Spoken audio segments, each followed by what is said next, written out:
I guess everyone can kind of figure out why we chose Sir Randall K. of Orton as the music to kick off the show.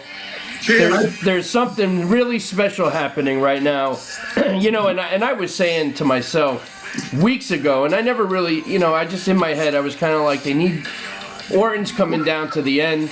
He's getting up there. I'm not saying that he's retiring anytime soon, nor have I heard that. But at the end of the day, it's at the end, not anywhere near toward the middle or the beginning of his career.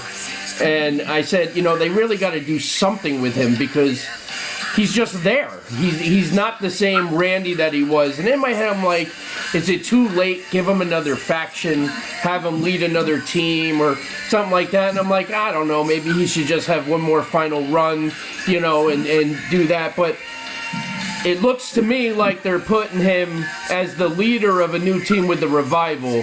And if this is truly what's happening, this is exciting. This is something that we need more of. We need more factions. We need more teams. I mean, it's only a matter of time before we get Adam Cole in the crew and we get more factions, and then we have Gallows and Anderson and we have AJ. So to have another one, this is going to revive what's left of Randy Orton, and I couldn't be happier because we have seen some RKOs out of nowhere, but we are really seeing some RKOs out of nowhere. What do you guys think? By the way, this is the War Report, live Tuesday night. Vince is in here. The ladies are out, but it's all right. We're holding it down. What do you guys think? Randy Orton. I love the fit. Could put Randy Orton with the better sort of group of people. He fits right in. Especially with the Revival moveset. Couldn't ask for a better team. Oh, you mean the 3D that they performed at the end of SmackDown? They obviously didn't call it that, but I'm watching it. I'm like, okay, well, yeah, that's a 3D. But nonetheless, just their working styles, even they're similar. No, it's the perfect mix. I think it works really well, and I hope they run with it. I really do because I think. It has a lot of potential, and I think the Revival needs it too. Not as much as Orton, of course, but I think Revival needs it. They need, they need this kind of push. So yeah, Orton make them feel important. Right. Well, that's what I'm saying. Listen, before we dive real deep into SmackDown and Raw and this and that, I want to talk about one of the bigger stories, in my opinion, for the last couple of weeks. I want to talk about NXT for a minute because they have officially made the announcement NXT is going to go live on USA. It is going to stay on Wednesday nights. It is going to be up against AEW. So we have a new kind of war, so to speak. I guess my question, I have a few questions.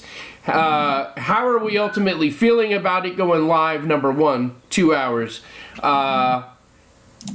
How do we think Fox feels that USA is getting them?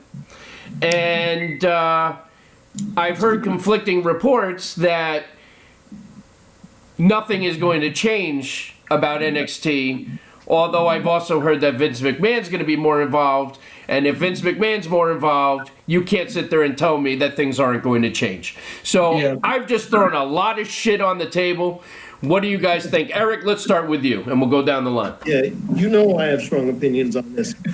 That's why I'm starting with you, my friend. I appreciate that. My whole thing is, yes, look, if it stays the same, even though it's going 2 hours and it's live, but as long as the formula stays fairly similar, with Vince's dirty little mitts not really on it, then it should be okay. Like, I just don't, it's Triple H's baby, NXT, and it was only a matter of time before this happened, and believe me, it's a big step and it's huge, and these guys must be really excited for it.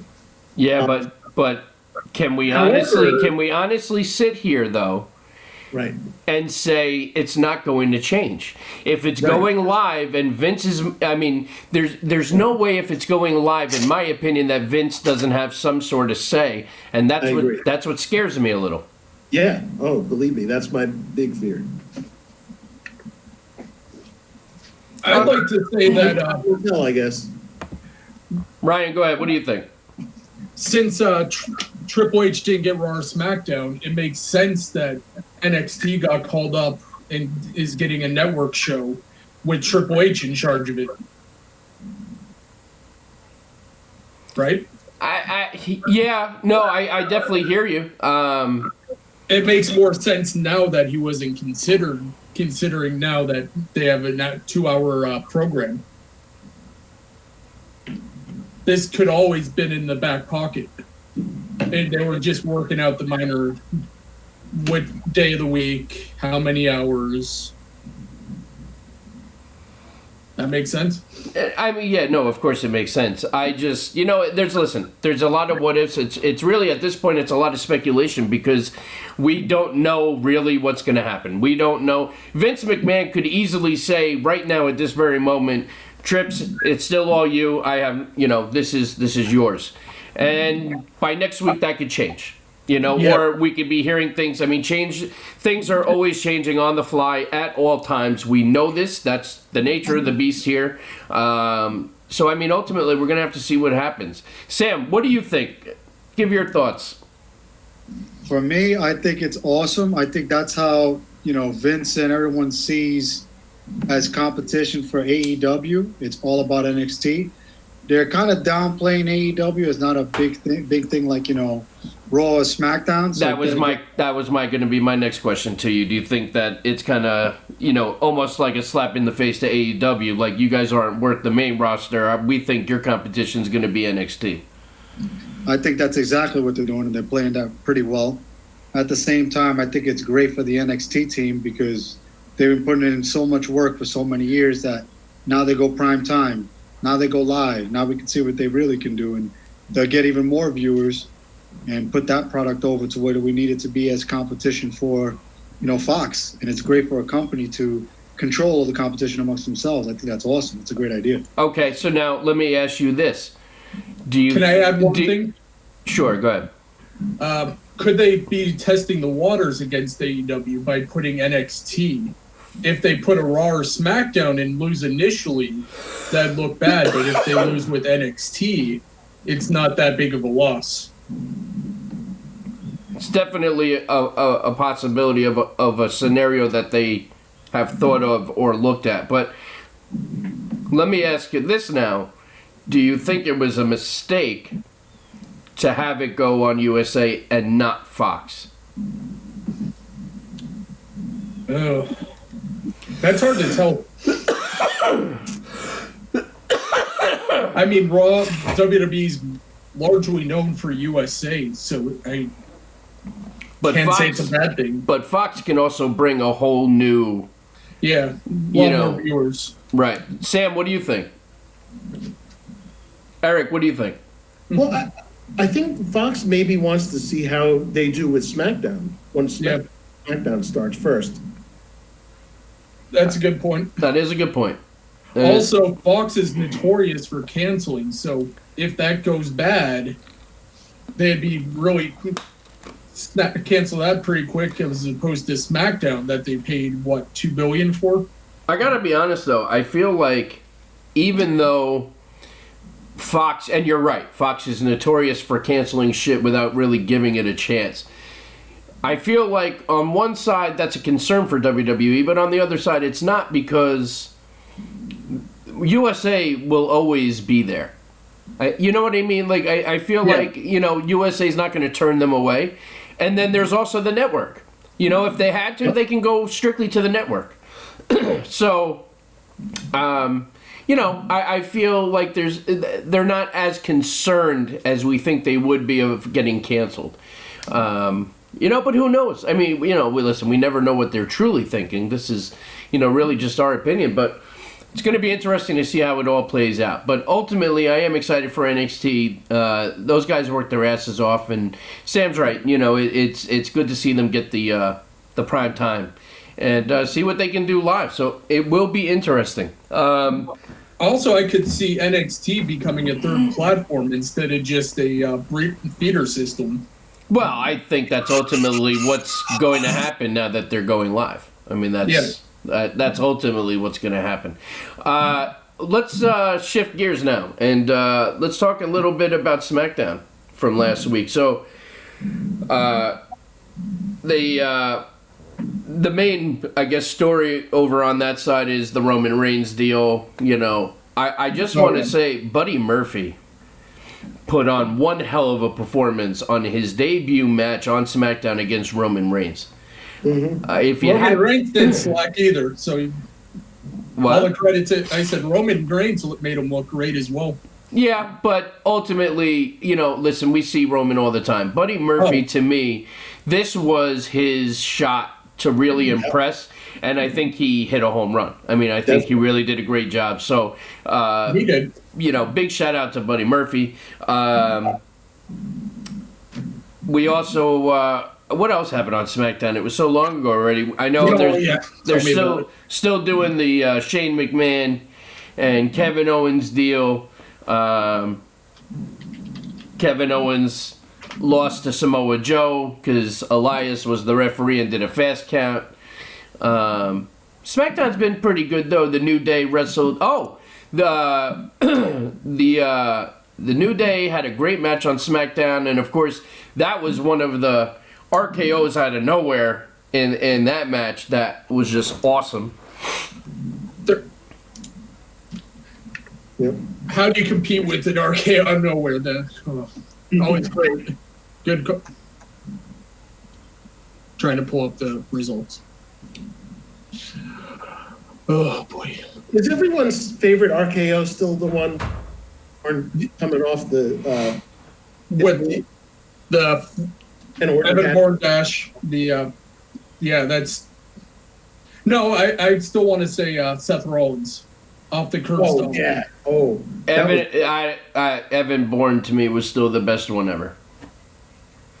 I don't know. to be able to catch him, that timing, I mean, there was no better, in my opinion. Skill-wise, that's top tier. Just seeing it live was the Rollins, though. But I think you're right, though. The Rollins one is definitely up there. It's in the conversation. Yeah. I wanted to get back to Roman Reigns for a second. We're supposed to, Daniel Bryan and Rowan are supposed to tell him tonight who is the attacker. So, I still think it's them. Yeah. I don't think Who do you think it isn't? I don't have any ideas of who it is, but I just don't see it being them. Ryan, what about you? Could it be Ziggler? I mean, yeah, that popped in my head as soon as. The only reason why I would say it's not Ziggler is because I feel like they would be putting him into too many different storylines in one show. Yeah. You know what I mean? So they did have the interaction on Raw. I feel like if it's not Daniel Bryan and it's not Rowan, I feel like it's got to be somebody that we haven't seen in a while. Like it's going to be a surprise. So if that's the case and we have to narrow it down, who the fuck haven't we seen in a while? Yeah. Jericho. Calling it. Yeah, that's happening. And the scary part is, I think you're more likely to see the Rock. And the scary part is if we can't think of one person that we haven't seen in a while, that means I feel sorry for them because we ain't missing them that much. Yeah, very true. Okay. Yeah. It was little Jimmy is all grown up now. Sorry, I couldn't help that joke. R-Truth has still been a home run every week. That every segment week. with I knew he was going to be the cameraman. yeah. I'm impressed he didn't walk away with the belt though. Yeah, Elias is still 24/7 champ. I was expecting a good old Double J guitar break. That's what I was thinking. Yeah. Yeah, I was expecting that too. So let's just move on to Raw. Raw was okay. I don't think it was one of the better Raws. I thought it was okay, though. Obviously, there were a couple of highlights, but one of the biggest highlights, of course, was another legend bites the dust to The Fiend. And Jerry Lawler, which that was a hilarious segment. If you didn't see it, you need to go back and watch it, because when it starts to go down, all you hear is Lawler go, "Nope, I'm getting out of here. I've seen this before." and then he gets it anyway. But That's what I love about that segment, because of that, you know. well, I appreciated that instead of just standing there taking it, someone actually got out of the way, or at least tried to. you know, and part of me's like, God damn it, Lawler's had a heart attack. This might not be the best storyline for him to be a part of. But, you know, He's still wrestling, isn't he? yeah, he still wrestles at NEW shows all the time. I think, well, here's one thing now, too, since we're on this topic, and Sam has good timing here. I heard something disturbing. Now, granted, I don't know if this is true. This is obviously internet bullshit. But rumor has it that WWE is going to be toning down the Fiend character to make it more TV family friendly. Has anyone heard this besides I've me? heard conflicting reports, so I don't. Ray actually jumped on Twitter and called shenanigans on the report. Who did? Right. Well, just because he did that doesn't mean anything. No, I was unfortunately. just putting it out there. You know, unfortunately, if he's doing it, he could be feeding. You know, you never know. I He could be hope voting not, the because company this line. is one of the best things to happen in a long time, and it's working. So don't fix what's not broken. That's right. Oh, yeah. Number one for everything, don't fix it. Yeah, my sources got nothing on that. I don't think it's true. I think it's working too well for them to change it. I think the merchandise is selling. I think the character is great. He's basically the legend killer with a better gimmick. Yeah, that Doing well. And I don't know if you guys heard, but it has been made official by 2K that the Fiend will be available in 2K 2020, which is exciting. I know the motors are already turning in your head, buddy. Oh, I'm gonna have so much fun with this game. it's But- a great pre-order bonus, I'll tell you that. Well, yeah. it got me to run over there and pre-order that sumbitch, I'll tell you what. Forget So, that. I'm not playing that game with Steve ever again. Fuck that. oh, yeah, Sam took a beating when we played, unfortunately. Yeah, it was like 8 years ago. That was pretty brutal. Yeah, it was pretty brutal. But, you know, it's all good. It's But great incentive for the game, though. But another big shock on Monday Night Raw, not to really fast forward, but we really got to talk about the fact that in a shocking ending, Rollins and Braun Strowman are your tag team champions. I'm with you, Eric. We don't agree much usually, but I think to take it away from the OC this early was a mistake. I don't think giving Rollins another title does anything for him. You know, what do the rest of you guys think? That was a mistake to me. I think you're forgetting what Rollins is. He is the placeholder. So to keep everything moving and smooth, they got to give him another belt to keep him relevant. Why would you have to take the belt off of the OC to keep things moving? They've had the belts for what, 2 weeks, 3 weeks? Come on. I think they're getting them back, though. Of course, that's exactly it. But It kept it why interesting. why can't we create a storyline where to keep it moving the title has to change to then go back to the original? Like, why can't it just be a feud where there's one title shot at the end, winner takes all? You know, we don't do Because rematches anymore. I get it. You know what they're doing? They're adding the little shots here and there about the universal title. Yeah. So With they put Braun them Roll- together so they have to see each other. He has to hold the belt the way they held it up at the end. I think it's actually pretty good for TV, and it's bringing Braun back in the picture the way he's supposed to be. Yeah, it has Rollins looking over his back as Braun's looking at the Universal title. Yeah, but But you don't yeah. need the tag belts for that, though. Why not? You could still have them involved with each other. I don't mind. I'm not completely against with them having the belts. It's a waste I'm of not it. against it either. I hate these stupid makeshift tag teams. I always have. Well, no, come on, that's not true. I mean, Not all of them, but- look at. Listen, you had Sheamus and Cesaro who surprised the shit out of everybody, right? You got at one time you had Edge and Randy Orton, which nobody thought was going to work, and they created Rated RKO. The New Age Outlaws. The New Age Outlaws. I mean, the list goes on and on. I mean, you. I mean more so like when one of them is like the world champion. I don't. All right, now that I won't argue. That I agree with. I don't see the need for it. You know, you got a roster that's so fucking big. You don't need to have Rollins carry both titles. I agree. I think there's a way to get Braun involved in this whole thing and not have it have any reflection on a title change this early. You know, I feel like a part of me, and I guess I'm going to be in the minority here, but I feel like too many title changes devalues the prestige of the title. I totally agree. You know? What if, storyline wise, we have the WWE title main event, have the Universal title somewhere in between, and have Rollins retains barely, and he can't defend the tag titles with Braun at Clash of Champions. So you're saying Braun has to defend the belts by himself? Yeah.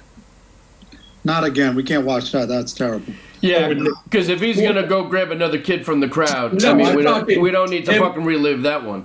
No, I'm just talking Braun versus the OC, not Braun and little kid versus the OC. I think you guys are forgetting that the idea right now is that both Braun and Seth Rollins are faces, right? So you can't just write one as a heel like they always do. And I think with Heyman trying to fight off Vince back there, you know, he's really showing off like, listen, how can we keep them both faces for the time being? And then kind of gradually move it over to the Universal title where one of them is going to be a heel. I think that's good for television. Sam, you bring up a great point because I think we can all agree that Braun heel turn last year was stupid. It was terrible. It made no sense. Yeah. He was so hot. He was building up, and then they dropped It didn't make any sense. The fact that he was so hot is what made it not make any sense at all. Yeah. I feel like they ruined his momentum. But then you forget who's doing this. This is Vince.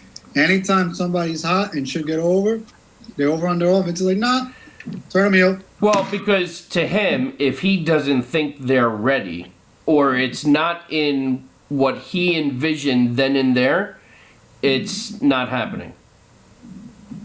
Which is the problem. He will make sure that your flame starts to get, diminished. Unfortunately. You know what I Which think is I pretty don't cool? understand because if it's making you money, why the hell not embrace it? You know. Gary has the money though, so he wants to be right. Fair enough. I think it's a sense of control. That too. As Steve said, it's is he ready or not? But at the same time, it's, I need to control when this does happen or doesn't happen. It's the Also, authority. You have someone who's been in this position decades and has been right on multiple occasions. So much so, I'm sure he believes that he's never wrong. Except that he's been proven to be wrong multiple times as well. Oh, I didn't say that he wasn't. I'm saying his mindset. He's stubborn. That's what it is. Yeah. Very. So are all we. Yeah. Everyone is. Oh, it's true. Just various degrees. What I think is really cool, and it's going to be crazy for me to say this, I think that the show starting for 2 weeks with Roman Reigns, putting on some serious matches, is amazing for the program, amazing for Reigns' character, and some great wrestling matches. What do you guys think? Definitely helps his character. Yeah, I mean, Like coming out and cutting a boring promo. we already talked about how he basically put Buddy Murphy on the map. Who? Well, I mean, Yeah. well, I mean, you got to give Buddy Murphy a lot of the credit, but I'm just saying it's a Let me two-way. tell you something. As far as I'm concerned, Roman Reigns did not have to carry Buddy Murphy at all in that match. No, I'm not saying that. I'm just saying it was. It takes two to tango. Yeah, that and plus Reigns is a big name and a big, Oh, 100%. He definitely didn't need to go out and put on that performance with Buddy Murphy. think about how Ali started really over all of a sudden when he was put on SmackDown in the big spotlight. Yeah. I think the point is to use big names to help these big matches get on TV and give people a chance, but then to really show what they can do. That Buddy Murphy, that match was just awesome. And even though we've seen Ziggler before and we've seen Reigns before, I thought that was an awesome match. Yeah. When he kicked him right in the face as soon as the match started, I thought that was fantastic. I then wanted to watch the rest of the show. Great way to kick off the match. Speaking of shots right off the bat, what about Cesaro on Samoa Joe? Holy shit! Oh yeah, that was a great. That match was fantastic. The That ending, uppercut right away. the ending kind of sucked, but you kind of expected it to. That beginning, holy fuck! I was happy with the ending. I'd love to see Joe win this. I think that was the first time I saw Cesaro botch 3 moves back to back. Yeah, right. You don't see that very often. Yeah, it happens to everybody. Man, my botch radar is off because I don't notice anything anymore. Yeah, I can't. I have never been able to, unless it was god awful. You know what else we have to talk about from Raw? That's right. The boss is back, Yeah, baby. and her explanation of why was great. Yeah. You know, Works for me. just for her to make this whole thing, and you think she's gonna say one thing, and then she's talking about the hair. It was so well done, and then of course she beats the shit out of Natty again, and uses Anvil in her verbiage again, which I always like when they do that, only because it just adds so much realism to it. That line was great. Like if you watch that and go, man, all I thought was, man, that's fucked up. Yeah. It was a great way to end it. And go ahead, sorry. I love how Natty is getting TV time, shooting promos, doing a little bit of both, right? Because she obviously can wrestle. And then gets her ass whooped, which makes it that more satisfying and enjoyable to watch. So I think it's great. Great for TV. Party. Anytime I could see Sasha Banks, I'm happy. Oh yeah. For Natty, at least it's better than her fart gimmick. Yes. The thing that just is so hard for me, and I hate saying it because I do respect and love Natty because she is so great in the ring and she's just a part of a dynasty and a legacy, but her acting is just so bad and her promos are so bad and it's hard to watch, and it's not just her. Another prime example, and again I hate to say it because I love this guy and he's a Hall of Famer, future Hall of Famer, and Rey Mysterio. I mean, the acting is just so goddamn bad. That backstage promo where he's trying to be all upset and then his son comes out and he's consoling him and convinces him not to retire. I mean, and then they're zooming in on his eyes at the end like he's hysterical crying and there's not one fucking tear coming out of his eyes. And I'm not saying that that's what killed the promo. It's just, in all, it's bad. These are guys that should not talk and just wrestle. And by guys I mean Natty. She's not a guy, but well, you know what I'm saying. With you. I think it was bad, but I thought, for what they're doing with Natty's character, the only way to get better at something is to keep doing it, right? Yeah, and I think Sam, Seth Rollins, when he first showed up, and he was a part of the Authority, Sam, I don't know, man. I agree with what you're saying to a point, but Natty has been doing this she's not a fucking rookie. This ain't her first day. But I didn't say that. I think you misunderstand. I said on the mic, giving her an actual time to speak on the platform. She doesn't say anything. She says 2 or 3 lines. They job her out, and that's it. Yeah, they're giving her a real swing at it. That ship has sailed years ago, though. She should have had these skills That's what I'm Already. saying. See, that's what I'm saying. Like, I feel like How she's. can you get the skills without the chance to do the skills? But then, okay, well, no, then you know what though? And then I agree with you, but then shame on WWE because then that's on them. They yeah. should have had And I that think- fixed a long time ago. Like Right. when Roman Reigns, when they knew he was shit on the mic, and they sent him to acting classes, and then he not only got better, but then they started letting him like be himself, which always helps. Right. You know, but Same thing with Rollins. But I would yes, say Rollins that was horrible on the mic. Very true. Natty should have been working on that herself. Yeah, but It's how can the, you do that on a live format when you're not live at home? Promo class, do anything. There's many ways. It's you know what it's it's still not the same though. I It's mean, definitely not the same. you know, you go and work on a promo class in front of 30, 40 people, and then you go out in front of a crowd of 15, 20,000 it's plus insane. millions worldwide. It's Or Yeah. even forget that, Steve. Tell them how it is when you put a camera in front of somebody yeah. and Yeah. you I mean- know that there's 15,000 people back there, or you know that somebody's watching your every move.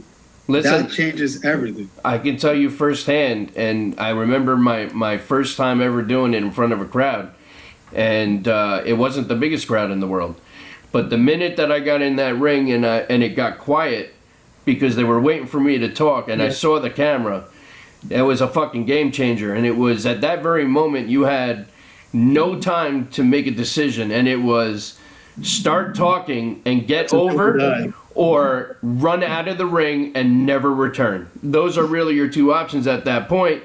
Yeah. So, and I remember I'm standing there and I said, I gotta get over, and I thought of Mick Foley. So the first thing I did was go for the cheap pop, and I said it was great to be here in Schenectady, New York, and the place went bananas. And then I said, but it's always more fun to be a dick.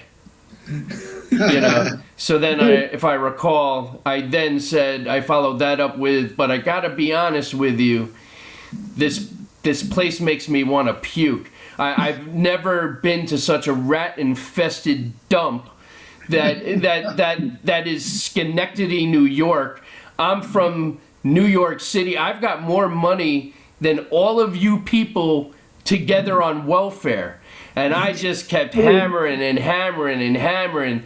And yeah, and Pour what on the heat, boys. Pour on the heat. but once you get going and you feel good and you start to get that reaction from the crowd, I mean, it's really you're a puppeteer. If you can get the crowd to react the way you want to, then you have hit a home run and you are going to go far. It's just all about connecting, and people love to get shit on because they love to boo and they love to heckle. So if you can get them to hate you, and it's just so much more fun.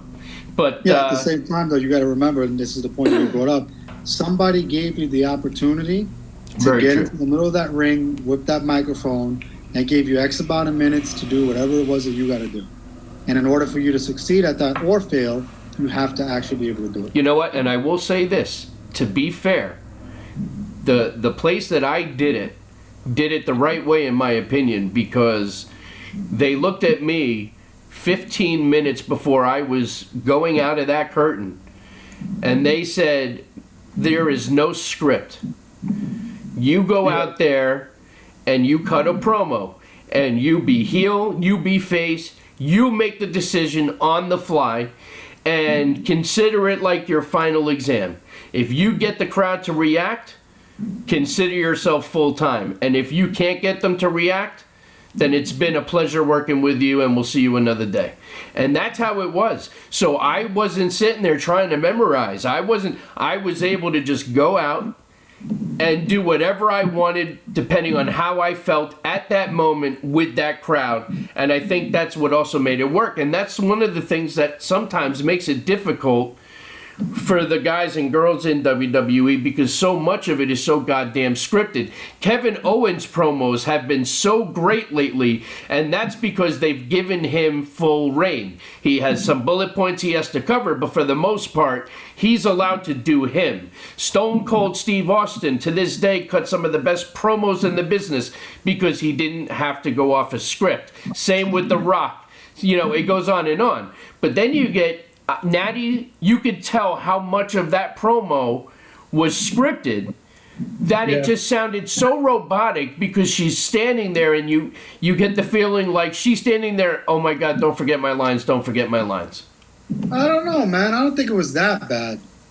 To me, I thought it was horrible. That's just my opinion. I think you just want her to fail. Well, now listen, I think you're tough crowding her. I did start off by saying I have all the respect in the world for Natty, especially That when it comes doesn't to mean her anything if in-ring you're not giving her a ability. chance to speak. They're giving. Listen, it's not whether or not I give her a chance to speak. It's these motherfuckers, and at this time, they're giving her the opportunity, and it's failing, in my opinion. What do you But two? it's putting over Sasha Banks. It's putting her over as well because it's giving her a chance to talk more than she's been doing in years. So there's a win-win in every way with that. What do you two think? Oh, I was going to say on the other side, Becky cut a pretty good promo, I thought, last night. And messed Okay. up 3 times. Yes, but now you're jumping. You're jumping off of the fucking topic. But No, yeah, I know, but I'm just saying, like, the opposite of Natty. But I will say, I thought Becky did cut a hell of a promo last night. I didn't notice anything really that jumped out at me.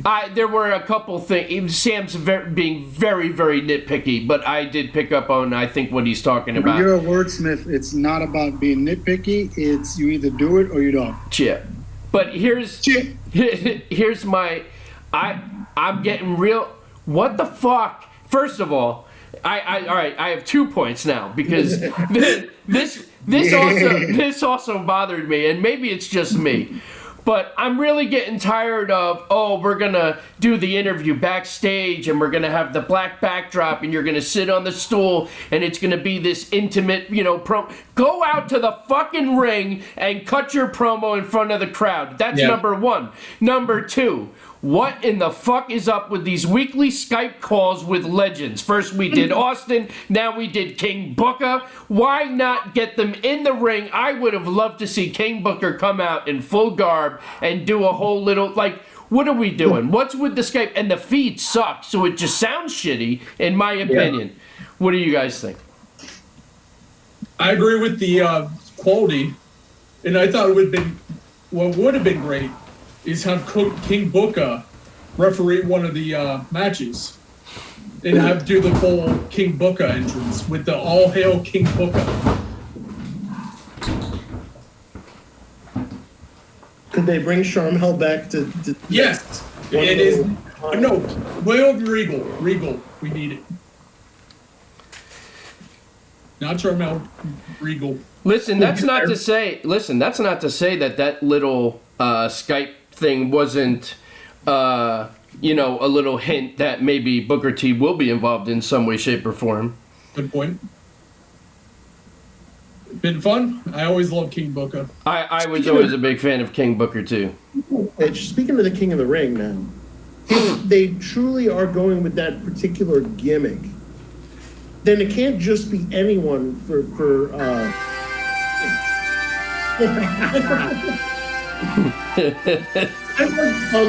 Booker at the movie. Remember that? Don't you I do. Muppets, I say. He did such a good job with this gimmick. And that's the thing too, I agree. It's gotta be somebody Look how that good Macho Man did with it.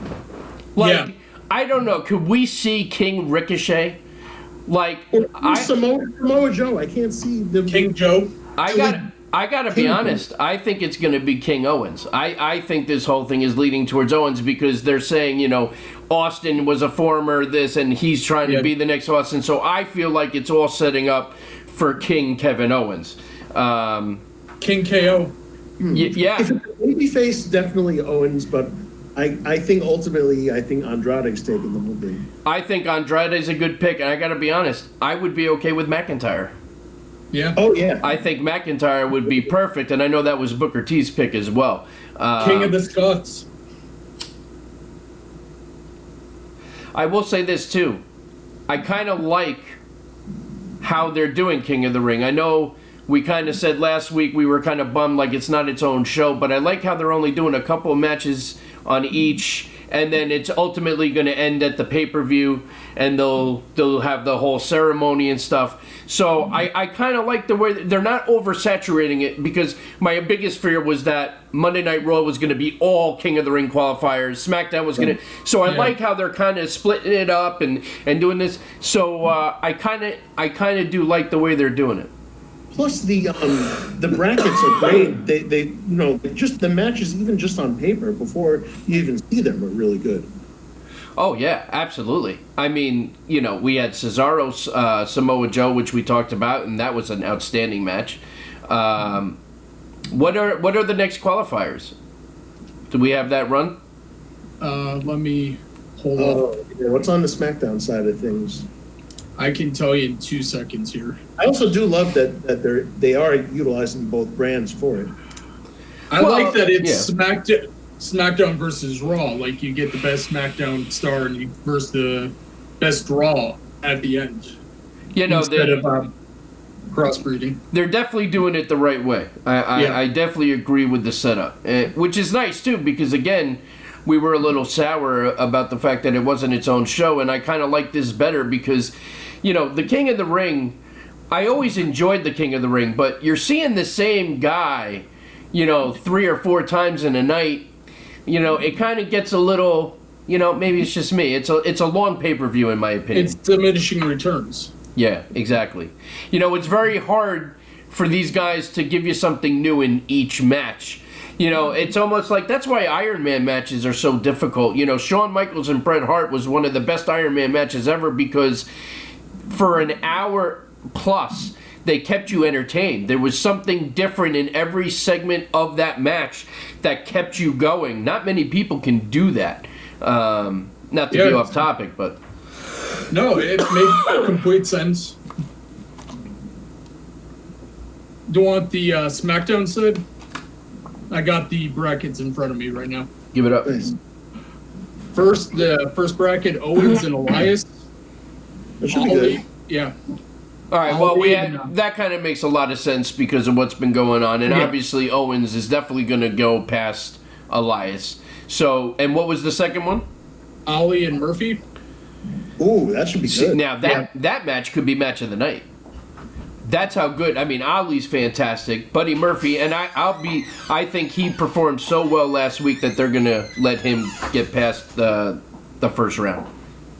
Gable and Benjamin, and that should be good. Yeah. But see, that's to your point. These matchups that they're creating, are going to be fantastic all the way through. And Apollo Crews versus Andrade, which that's an easy match to pick, unfortunately for Crews. And that's a shame too because Crews happens to be very talented, but I don't know what it is, but they just can't get him. Not to say that they can't get him over because he's over with the crowd. It's just I don't know. I don't know if maybe they. I think he. I hate to say it. He might be better off going back to NXT, to be quite honest with you. I thought he needed more seasoning in NXT, honestly, to work on like promo skills and that kind of stuff. Yeah, actually get a character. Yeah, not the smiley guy, Yeah, not the I'm so happy to be here. I'm gonna go down there and wrestle, be a good match. I mean, I don't think there's actually anything wrong with that. It's just, it's... Right. It's hard to get over with that. It depends. There are guys that have been able to make that work. No, I just said it's hard. But you're right, it's that it factor. There's something with him that's missing, and it's a shame because he's very good in the ring, and for his size and his build, to be somewhat of a high flyer... That standing moonsault is insane. Well, that's what I'm saying. So, I don't know. To your point, though, like, in NXT, Tyler Breeze and Fandango are back there together, and they're already like a bigger deal than they've been in a while. So, like, it just fits, like, in NXT. I don't know. There's just something about some people, I think, are... off in NXT, and some are better off in the main roster. But now, see, let me ask you this: why? Why is that? Why are they so much more over in NXT than they are on the main brand? Like They what? presented differently, I think. Also, I think it's the crowd. You know, I have a hard time with that, and I'll tell you why. Because we say that all the time. But at the end of the day, it's the same fucking crowd. The same fucking people that are cheering for NXT are the same fucking people that are watching WWE. Because if they weren't watching Raw, SmackDown, and WWE, they wouldn't know about NXT. These are people that subscribe to the network. So at the end of the day, it's the same fucking crowd. And that's what I have a hard time with, because we do. We say that all the time. I've said that in the past too. I'm like, it's the crowd. But how is the crowd different when they're the same?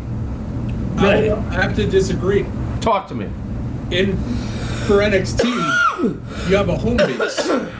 If you're over with the home base, you're set. With Raw and SmackDown, you're touring. What are you talking about? But- Like Full Sail? Yeah, Full Sail.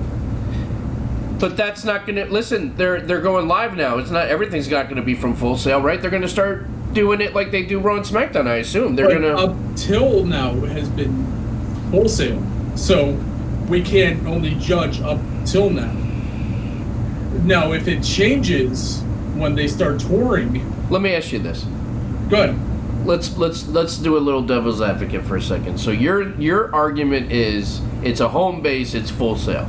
So are you telling me the fans at Full Sail at the home base were not fans of WWE before NXT? I wasn't making that point. But quite they're as the much as- same people. They're the same fans. They're the ones that are not only going to Full Sail shows, they're also going to Raws and SmackDowns and Manias and all the other things. So that Hey, there are people like us that we. Yeah, I'm not disagreeing there. I'm saying there's more of a common crowd than a Raw SmackDown. There's more than likely more people who saw last week's are going to be there for next week's. Sam, I know you've been dropping in and out. Have you been hearing this conversation, and would you like to jump in? I apologize. I'm having some serious difficulties over here, but fill me in real quick and I'll jump in. It's the Raw and SmackDown crowd versus a NXT Well, crowd. so the argument is that a lot of times when we talk about NXT and we talk about, the main roster and we talk about, the biggest difference was the crowd. The crowd was just so much better at NXT. And I sit back and I think about it and I say to myself, it's the same fucking people. Like, that argument is not an argument anymore. And I'm guilty of using it as an argument. But if I sit back, it's the same people. The people that are NXT crowd are also the ones that are going to Raws and SmackDowns and pay-per-views. It's the same people. It's not an isolated thing. So then Ryan's point was, well, NXT has a home base. They have Full Sail. And my argument is, I get it. But the Full Sail crowd is the same crowd that's still going to Raws and SmackDowns and pay-per-views. It's all the same people. So how can we use that as an argument? Chairman, you said. My argument more is the crowd is more likely to have seen the last week's show, and they'll be there for next week's and the week after. So you're in front of a good portion of the same crowd is the same. Yeah, you'll have some outside people, but a good core of the crowd will be there. Sam, go ahead. What do you think? So I think you both got a point. I think to Ryan's, point, the regulars, being that they all live in Florida, will keep going to the shows, right? They like it. It's a smaller venue. It's more intimate, and they're getting to see real matches, real wrestling, which for any wrestling fan is awesome. That's what you want. Now we have the Raw and SmackDown crowds, in case it's a traveling crowd, but it's still the same WWE universe that want to see these shows and want to see the big names and want to go to these events. So I think you both have a point, but what I guess the not common thread is, which would you prefer? I think that's a better question. Would you prefer the smaller, almost independent feel for a crowd, or would you prefer the 15,000, 30,000, 40,000 people screaming your name or booing you. What do See you guys now, think? see that's a very tough question, and I'll tell you why. Because there is something special, okay, something very special about a true indie promotion.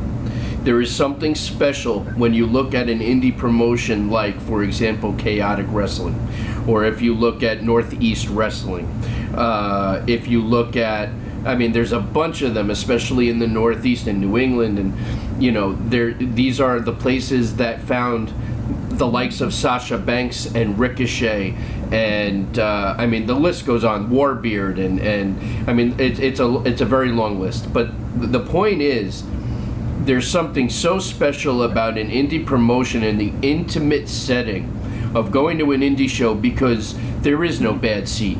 You're up close, you're involved, they're involved, the meets and greets and all this, and they do love and care truly about the crowd, and they really love getting people that want their autographs, and it's even more special when you're a fan of that promotion and you get to go there monthly and see their shows and look at guys and say, that guy's going to be big one day.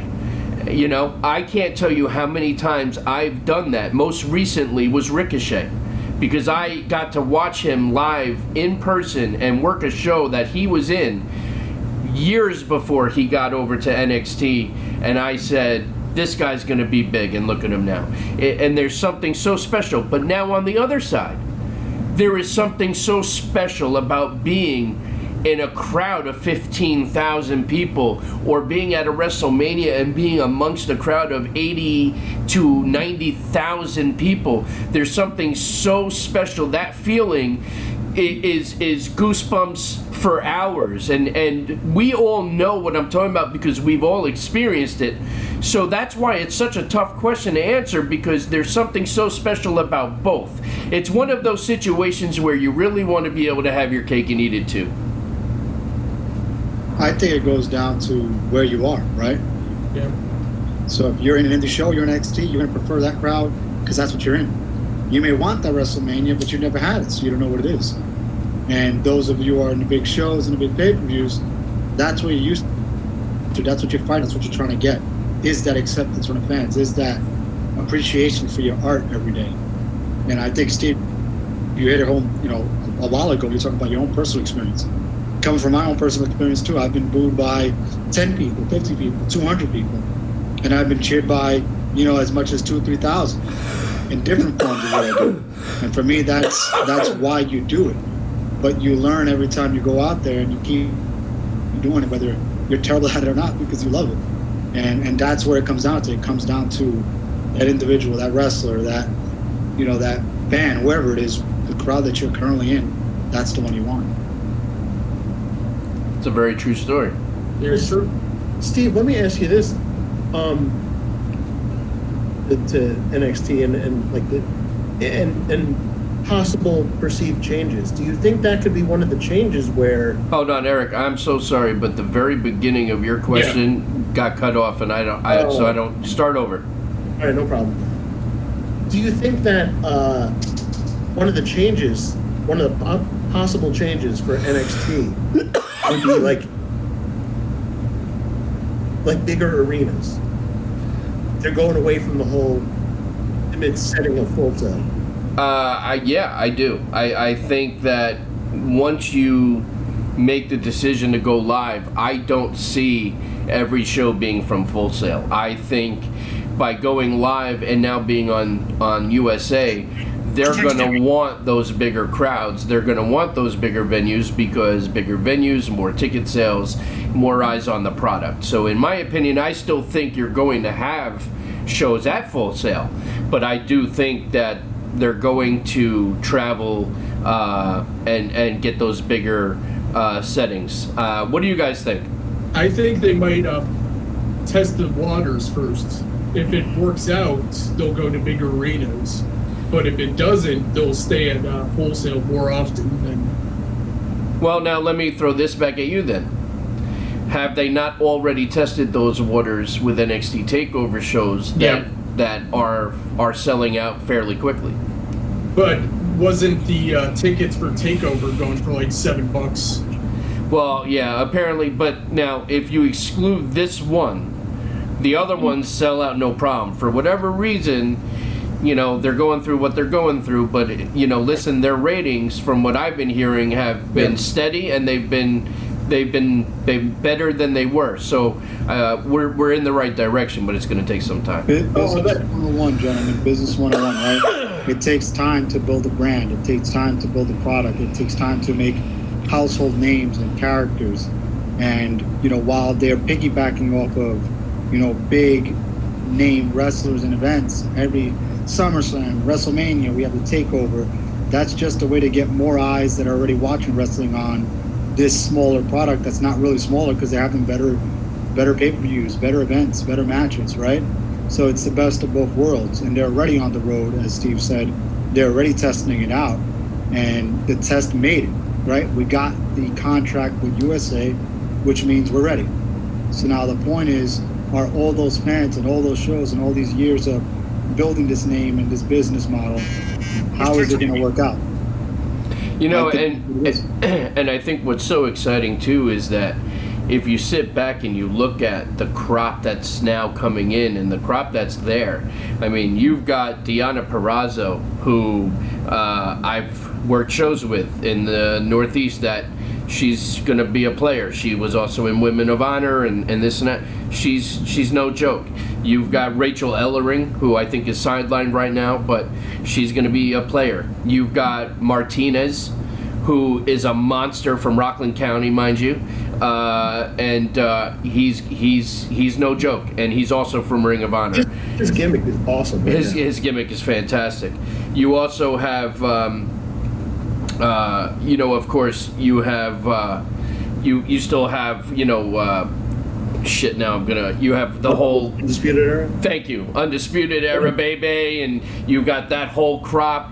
I mean, you still Matt Riddle, Keith Lee, Velveteen Dream. Velveteen, yes. I mean, you got all these players. So this is Ciampa might be coming back to NXT before hitting the main roster. who? Will? Ciampa. Oh, Yeah, probably. He wants Goldie back, probably. Yeah. I'm excited for that. so Listen, I mean, whatever they put out is going to be amazing. oh, and let's You not said it, forget. this crop is insane. Yeah, well, let's not forget about our boy Dijak too. Yeah. You know, I just thought of something that's positive in that if NXT is moving somewhat off the network, like, because I did hear they're still going to re-air it like the next day or something on the network. Following day, I believe. Or is that only for Canada? I don't know, but what I was getting at is it does put more focus on the network for NXT UK, I think. Right? Wouldn't it raise their spotlight a little bit more?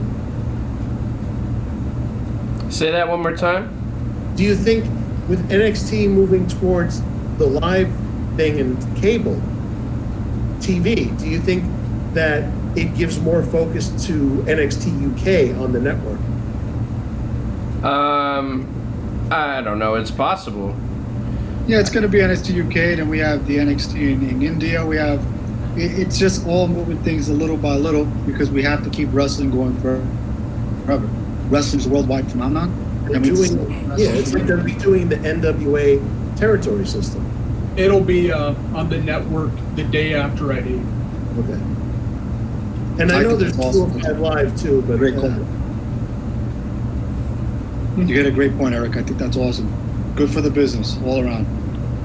Yeah, it's really true. There's hell of a talents on NXT UK. I mean, the show it's going to take some time to grow, but I happen to enjoy it. I think the takeover is going to be good.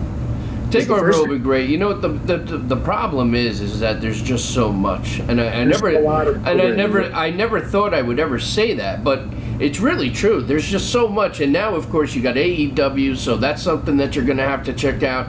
Now NXT is going to be live, so we're going to have to check that out. I mean, it's literally on almost every fucking day of the week. Plus you have the network, and then you got pay-per-views multiple times a month. So it's a lot, and that's the only thing. Like, is it going to get to a point where it's a little oversaturated? that's another fear that you gotta, it's like, are people actually gonna get burnt out? Is that possible? I was actually going to hit that point. We're really approaching the point of oversaturation. If we're not already there. I mean, I don't watch every WWE product because there's so much to watch. I mean, I watched 205 Live at the beginning for the first maybe like 5 to 10 weeks, and then after that, I was, all right, I can't. There's too much program. I think it's actually a positive thing. I think oversaturation is great because that means everyone's product is actually going to have to be really good or amazing for me to want to watch it, because I have to choose what I'm going to watch and what I'm not going to watch. And I think that's the point of NXT versus AEW on Wednesday nights, right? We'll always watch Raw. We'll always watch some SmackDown here and there. So and that's why you got Bischoff, you got Heyman, you got Cody and Jericho, right? You got everybody trying to put on the show. You got Triple H. You know, this is going to be, I think, the next golden year or two of wrestling for wrestling fans, for us. I think back in the day, we wanted this as kids, as younger guys.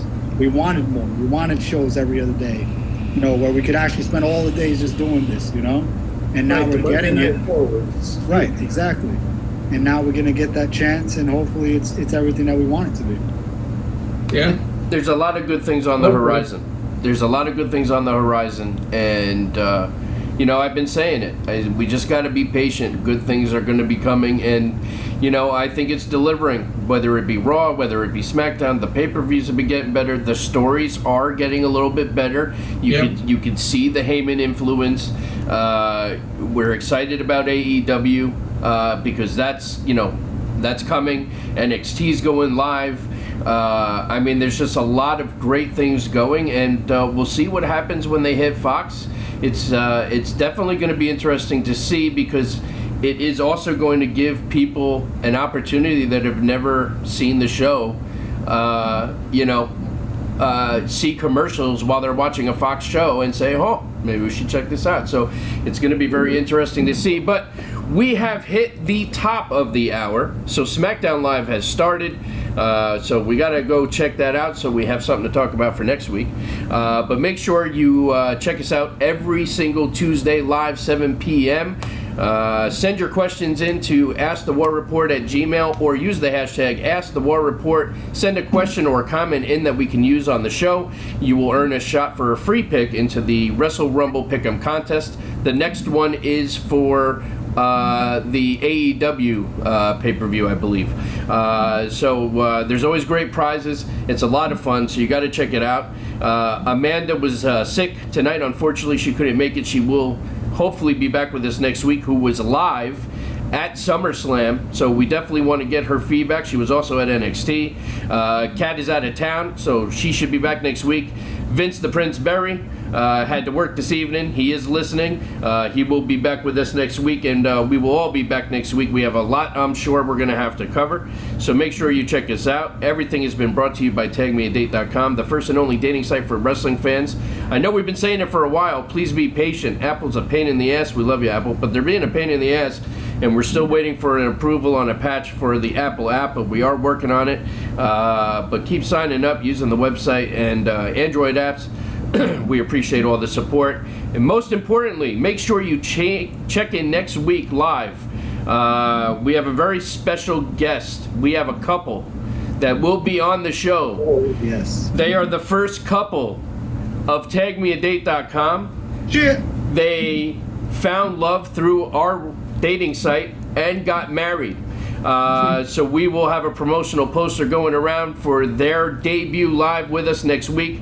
We're going to talk to them about, their experience, how they found each other. We're going to find out their story, and then they're going to hang on. They're going to talk wrestling with us because they are fans. So they'll spend the whole hour with us. It's going to be an exciting show, and yeah. So make sure you tune in. Unfortunately, any questions that were sent in for this week, Kat or Amanda and or both usually are the ones that compile them. So if you did send them in, make sure you tune in next week, because we will cover it and you will have that opportunity for a free pick into the Wrestle Rumble.